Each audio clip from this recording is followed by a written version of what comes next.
Perkenalkan, nama saya Sulhan. Sekarang kita sedang berada di lokasi Sulhan Farm dengan alamat Dusun Selewat, Desa Teratak, Kecamatan Batu Kliang Utara, Kabupaten Lombok Tengah. Nah, ini kelihatan di sini jajaran kolam-kolam tempat aktivitas kita yang menggarap bidang perikanan di Sulhan Farm. Di sini ada segmentasi pembenihan, pendederan, dan pembesaran. Adapun untuk perawatan air kolam, kita menggunakan kebanyakan produk EM4.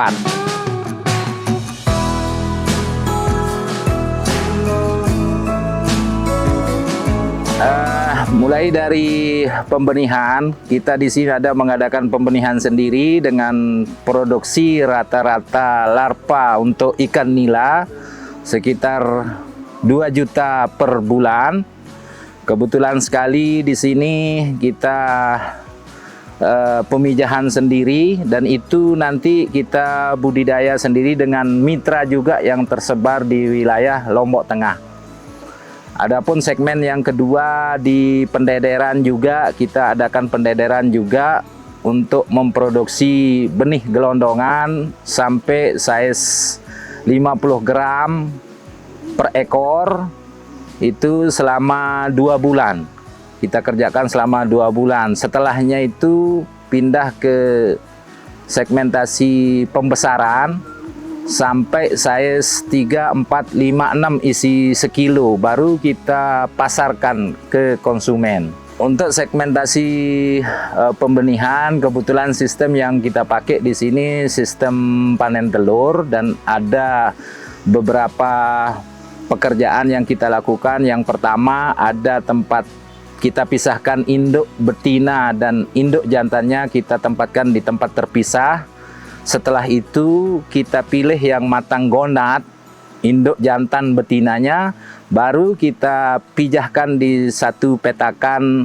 Setelah 7 hari, selanjutnya kita panen telurnya. Kita tangkap lagi, kita serok lagi, terus kita ambil telur di mulutnya.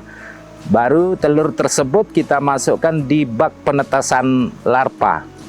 Nah, setelah dari bak penetasan larva selama 7 hari, setelah larva habis kuning telurnya, baru kita pindahkan ke perawatan larva. Nanti di bak perawatan larva itu kita kasih pakan hormon untuk jantanisasinya selama 21 hari.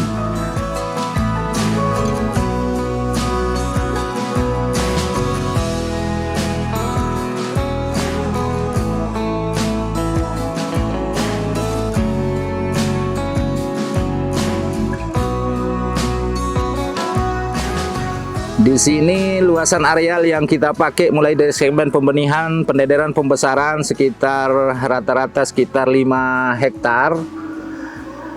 Itu kita menggunakan sistem tertutup, bisa dibilang tertutup. Kenapa? Karena air yang masuk tidak terlalu banyak. Cuman untuk menjaga kualitas air, kita memakai probiotik, dan limbah-limbah air yang terbuang itu kita gunakan untuk mengairi tanaman seperti kangkung, seperti terong, seperti cabai, dan itu kita manfaatkan juga limbah-limbah yang dari kolam, termasuk ikan-ikan yang kebetulan ada mati, itu kita fermentasi dengan EM4 selama 1 bulan. Itu kita pakai untuk POC, sebagai POC cair untuk tanaman. Pertama, sebelum kita menggunakan EM4, dulu banyak produk-produk yang kita gunakan. Cuman untuk kestabilan airnya yang kita ketemukan di lapangan terlalu boros di penggunaan mesin aerasi. Nah, sehingga setelah kita menggunakan, coba dari 8 tahun yang lalu menggunakan EM4, karena sifatnya anaerob, jadi kelihatan di lapangan atau di air kolam atau di kesehatan ikannya itu lebih kepada kesiapan DO terlarutnya lebih tinggi karena sifatnya anaerob yang di bakteri E4-nya. Nah, sehingga sampai sekarang kita terus menggunakan produk E4 untuk menjaga kestabilan airnya dan untuk membibis pakannya. Dan kebetulan sekali untuk bibis pakan juga untuk menekan FCR supaya bisa lebih rendah. Kebetulan di sini kita adakan pembibisan pakan mulai dari pakan 1 mili, 2 mili, dan 3 mili.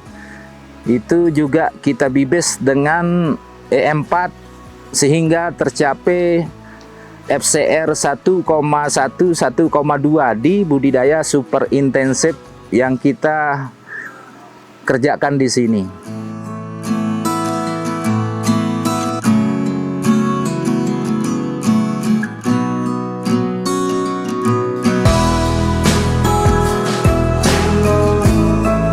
Perbandingan pakan yang dibibis dan tidak dibibis itu perbandingannya, kalau dibibis dengan kulturan E4 itu kita bisa dapat FCR 1,1, 1,2. Kalau tidak dibibis rata-rata kalau kita menggunakan pakan protein 30-an itu kita dapat hanya 1,5 FCR-nya.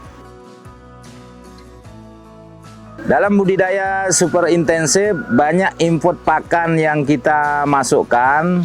Contoh misalnya dengan areal 500 meter itu dengan kepadatan 100 itu pakannya bisa sampai 5 karung per hari. Itu untuk menjaga kestabilan airnya sangat berperan penting penggunaan probiotik, dan kebetulan E4 ini bisa kita jadikan andalan untuk mengurai amonia, mengurai feses, urin, dan segala macam organik-organik yang ada di kolam. Dan alhamdulillah selama ini tingkat kematian bisa kita tekan, dan FCR rata-rata yang kita di pembesaran kita bisa dapat 1,1 sampai 1,2 dengan penggunaan probiotik tersebut.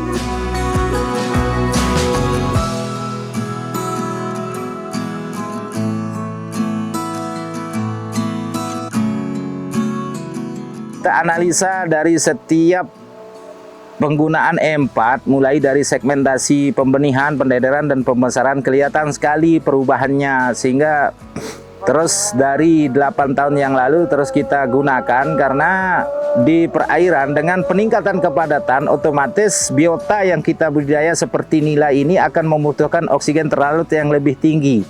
Nah, dari pengalaman pemakaian E4 yang sifatnya anaerob itu kepadatannya bisa kita tingkatkan. Nah, lebihnya di sana dia. Nah, sehingga penggunaan E4 saya nilai lebih efektif untuk memaksimalkan kepadatan kolam, memaksimalkan penggunaan lahan. Nah, sehingga bisa kita terapkan di budidaya sistem super intensif. Untuk lokasi di Sulhanpam, target produksi untuk ikan konsumsi kita rata-rata 100 ton per bulan. Dan di sini juga ada kita menggalakkan di masyarakat juga sistem kemitraan budidaya. Jadi kemitraan budidaya ini kita selaku inti dan mereka sebagai plasma kita juga bekerja sama memproduksi ikan juga, tapi dengan kepadatan yang rendah 10 ekor per meter kubik tanpa menggunakan alat bantu oksigen. Itu hanya menggunakan sistem plankton dan probiotik. Alhamdulillah dengan penggunaan probiotik E4 bisa membantu juga menjaga kestabilan air dan kestabilan produksi sampai bisa berhasil sampai panen.